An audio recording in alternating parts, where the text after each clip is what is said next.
Bonjour, bienvenue. Épisode 4 d'une série de vidéos consacrées au projet Waterloo, le projet que je fais de reconstituer un petit peu l'armée du Nord de 1815. Armée du Nord 1815, rapidement, une nouvelle fois le contexte. Napoléon qui a été exilé sur l'île d'Elbe, au large de l'Italie, revient, débarque au Cap d'Antibes, remonte à Paris en faisant fuir le roi Louis XVIII et mettant fin à la restauration de la monarchie, en mettant fin provisoirement à la monarchie. Et évidemment, les puissances, l'Angleterre, la Prusse, l'Autriche et la Russie qui l'avaient exilé, ça leur plaît pas beaucoup de le voir revenir. La bataille décisive qui aura lieu à Waterloo. Alors là, je vous montre rapidement les documents qui aura lieu à Waterloo, que tout le monde connaît. Quand je dis je vais faire la garde impériale, c'est pas dans son ensemble. La garde impériale, l'armée du Nord euh, de 1815, c'est environ 120 000 hommes. Donc je vais pas la faire dans son entièreté, mais juste pour vous rappeler comment ça se constitue une armée, l'armée du Nord. Vous avez la garde impériale, 1er, 2e, 3e, 4e, 6e corps d'armée, 1er, 2e, 3e, 4e corps de cavalerie. Voilà, c'est un rappel, parce que vous l'avez déjà vu sur d'autres vidéos. La garde impériale, je vais la faire dans l'intégralité, le premier corps d'armée aussi. Les autres corps d'armée ressemblant certainement beaucoup au premier corps. Je vais certainement pas les faire. Et ensuite, je ferai certainement déjà le deuxième, troisième corps de cavalerie et peut-être les deux autres. Et pour respecter un petit peu l'échelle du nombre de soldats présents, pour qu'on le voit un petit peu d'un coup d'œil, une figurine représentera 100 soldats. Donc un petit rappel de ce qui a déjà été fait. Alors fini, mais bon, on peut toujours rajouter un... Même si ça a été verni mat, on peut toujours rajouter une petite... on peut faire une retouche sur le vernis, si le besoin s'en fait ressentir. Donc ça, c'était la jeune garde, donc elle est terminée. Les tirailleurs en rouge, vous voyez là, et les voltigeurs en vert. Voilà, donc ça je vous l'avais déjà montré, je ne vais pas m'attarder. Donc pour représenter, ça représente 400 voltigeurs, c'est 400 tirailleurs, donc vous voyez peut-être l'ensemble. Il y avait 4000 soldats de la jeune garde, donc ça représente 10 socles, 40 soldats, 4000 soldats de la jeune garde, 2000 voltigeurs, 2000 tirailleurs. Il y avait aussi, alors ça c'était issu de la boîte de base de Waterloo de War Games, que je vous ai montré sur une précédente vidéo, je vous invite à aller voir. D'ailleurs, je suis obligé de rappeler que ce serait bien de vous abonner parce que je fais beaucoup de vidéos sur différentes figurines historiques ou fantastiques. Et que là, c'est déjà le 4e épisode de la série Projet Waterloo. Donc la jeune garde issue de la boîte Waterloo que vous pouvez voir sur la vidéo précédente. Ensuite, il y a la vieille garde qui sera constituée de 4800 chasseurs et 4800 grenadiers. Voilà, donc l'armée du Nord, ça se compose de l'armée du Nord, garde impériale, division de chasseurs, division de grenadiers, là vous voyez division de chasseurs, la jeune garde que vous avez vu, et puis les cavaleries artillerie. Donc là, c'est terminé pour les chasseurs de la vieille garde. 48 figurines, 4800 chasseurs. Marque Victrix. Voilà, je vous montre rapidement. Je vais vous rappeler. Marque Victrix. Et voilà, donc ça c'est fait. Les chasseurs. Voilà, on verra après.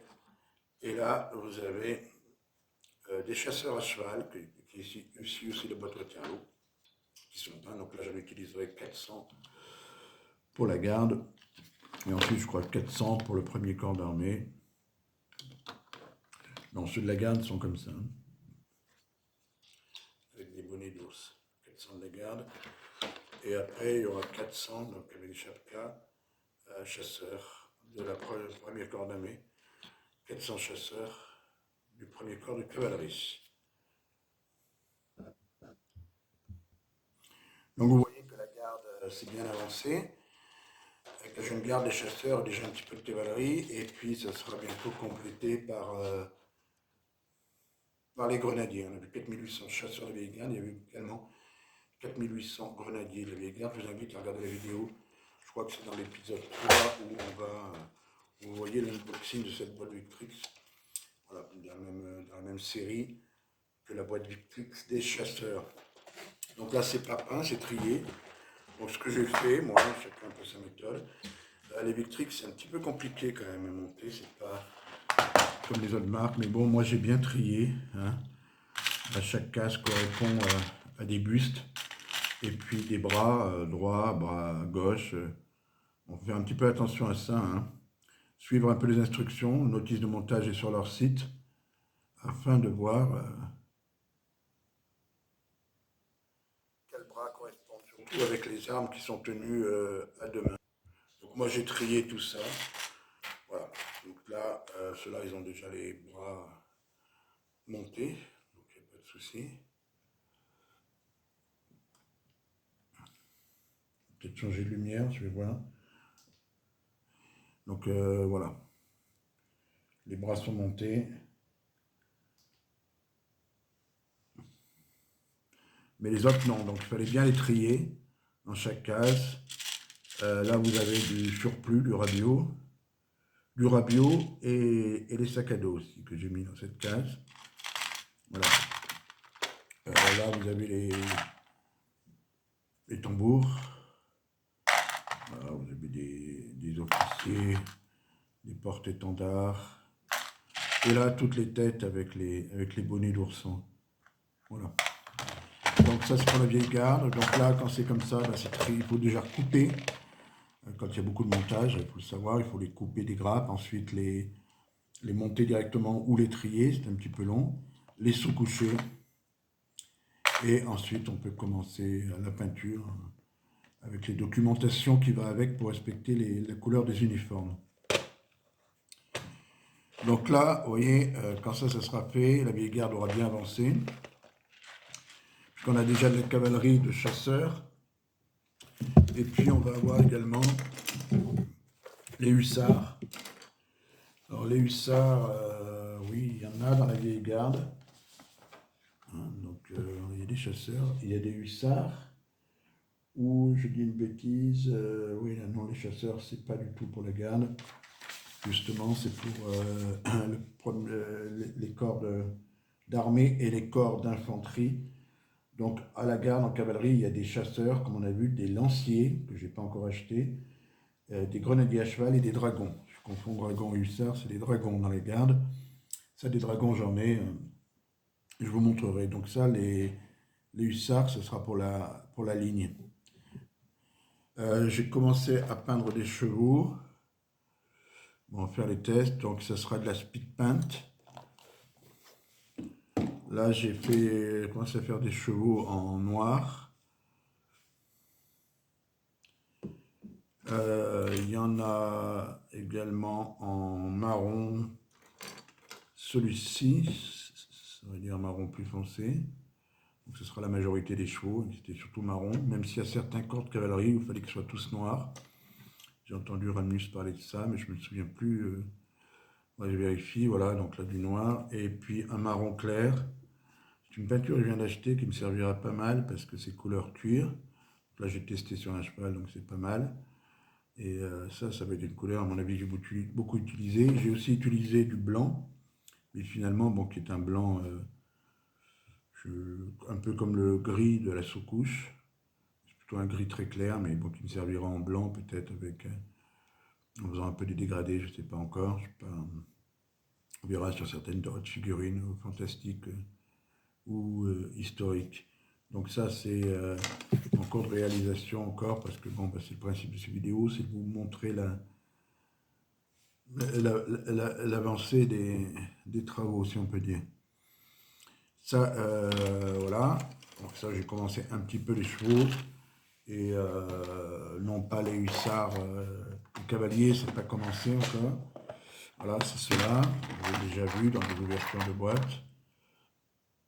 Magnifique, avec les manteaux comme ça sur le côté. Voilà, des chevaux qui ne sont pas encore peints, donc ça fait partie des hussards.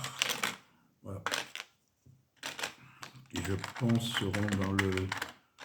On aura peut-être dans le premier corps d'armée, dans le premier corps de cavalerie. Hein, alors quand on range dans ces boîtes, faire attention que ça ne dépasse pas que ça coupe. Et enfin, c'est bien pratique. Ce qui est en cours aussi, plutôt ce qui n'est pas en cours, genre mauvais élève qui n'a pas fait encore bien son travail, c'est l'artillerie. Alors c'est pas cette boîte-là, voilà, c'est plutôt celle-ci, non plus. Voilà, bon, ben, je ne l'ai pas sous la main, mais c'est tout ce qui est artillerie, et officiers pour faire des plaques pour accompagner les soldats des troupes. Voilà, donc à peu près tout ce qui est en cours de travail. Oui, voilà, j'ai retrouvé la boîte, comme je vous dis, un peu mauvais élève où je suis en retard, c'est pour faire... On a vu des cavaliers, on a vu de l'infanterie, mais il faudra faire aussi des officiers. Une plaque avec différents officiers, donc là on en a. Ils ne sont pas faits. Puis aussi il y a de l'artillerie que je n'ai pas fait. Il faudra représenter l'artillerie, je pense que je ne ferai pas beaucoup. Je ferai dans les mêmes proportions que les cavaliers et que l'infanterie, c'est-à-dire un canon pour 100, quoi. Donc il n'y en aura pas beaucoup. Vous voyez, là c'était dans la boîte de Waterloo, avec les servants, il y en a 5, et puis le canon qui n'est pas encore monté. Et puis ben, les officiers, l'artillerie, oui, je m'y intéressais, bon, ce ne sera pas très compliqué. Par contre, les officiers, bon, il faudra bien se renseigner un peu sur les uniformes. Et puis, je sais que Warlord Game fait des officiers nommés, donc j'en prendrai pour les corps d'armée, grands chefs des corps d'armée,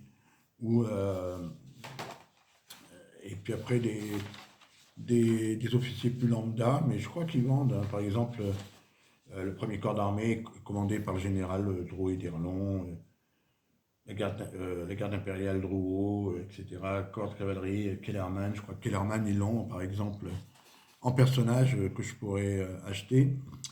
Encore autre chose que je ne vous ai pas montré, là, qui est bien avancé, c'est de l'infanterie de ligne. On n'a plus beaucoup de gardes. Infanterie de ligne. Alors là, c'est en cours, je vous les montre pas trop, parce que vous voyez, c'est pas fini. Alors là, je l'ai fait avec un bleu speed paint. Magic Blue. Voilà, on va voir ce que ça va donner, ça peut être sympathique. Moi, je peins toujours un petit peu de façon basique, hein. Il n'y a pas énormément de détails, mais là, il reste quand même pas mal à faire. Hein. Pas mal à faire, et après, ben, j'aurai les premiers soldats de l'infanterie de ligne.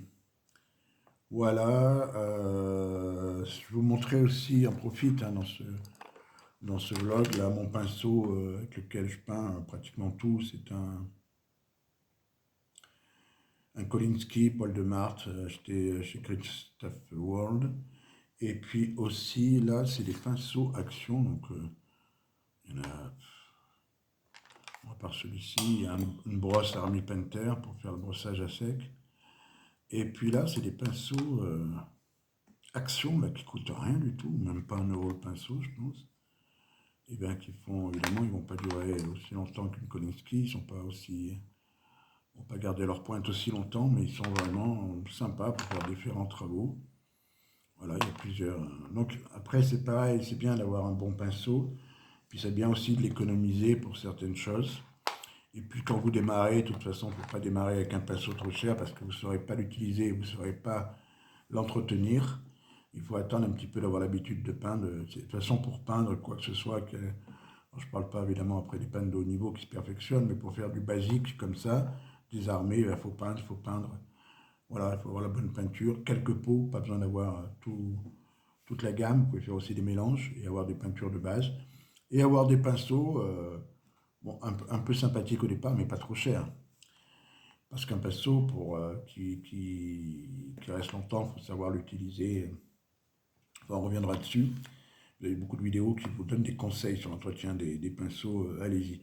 Voilà, bon, c'était où pour aujourd'hui, c'était pour vous faire voir un petit peu, rien d'extraordinaire, l'avancée un peu des travaux. Je vous invite à voir les vidéos précédentes, notamment sur cette série-là, avec des unboxings, et puis là, avec les sources aussi, l'origine de la documentation.